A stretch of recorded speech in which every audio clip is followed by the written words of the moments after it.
السلام علیکم ناظرین، تو آج ہم ایک عورت کے بارے میں بات کرنے جا رہے ہیں جس کی ابھی نئی شادی ہوئی تھی۔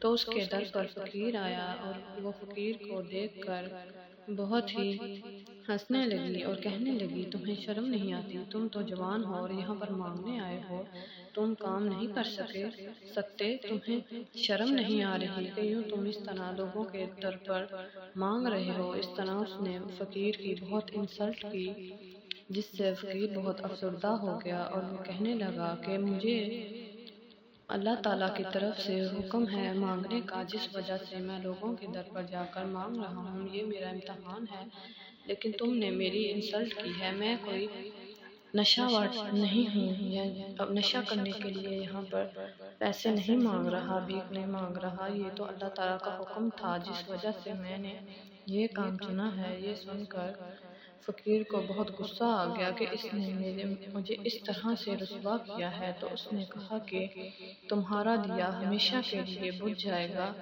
اور تم اسی طرح رہو گی۔ تو وہ بہت ہی پریشان ہو گئی۔ اسی طرح اس کے گھر والے بھی باہر آئے اور دیکھ کر کہنے لگے کہ ہمیں معاف کر دے۔ اس نے کہا کہ اب معافی کی کوئی گنجائش نہیں، اس نے ہمارا دل جلایا ہے، اب یہ ساری زندگی بے اولاد ہی رہے گی اور اولاد کو ترستی رہے گی، لیکن اللہ تعالیٰ اسے اولاد سے کبھی نہیں نوازے گا۔ لہٰذا وہ عورت بہت ہی خوبصورت تھی، لیکن وہ اس کی بات کو نہیں مانی۔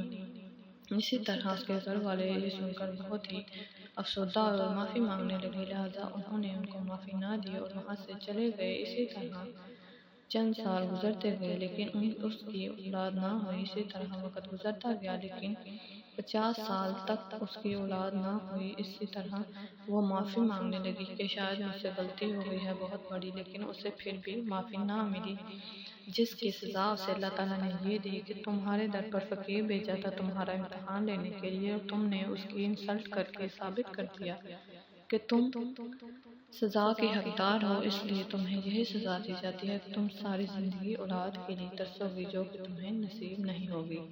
ناظرین، اس سے ہمیں سبق ملتا ہے کہ ہمیں کسی کا دل نہیں دکھانا چاہیے۔ ہم یہ نہیں جانتے کہ ہمارے در پر فقیر کس سوچ کس خیال سے آیا ہے، اس لیے ہم اگر کسی کو نہیں دے سکتے تو معافی مانگ لینی چاہیے، ہمیں کسی کا مذاق نہیں اڑانا چاہیے۔ اللہ تعالیٰ ہمیں ہدایت عطا کرے، آمین ثم آمین۔ جزاک اللہ خیر۔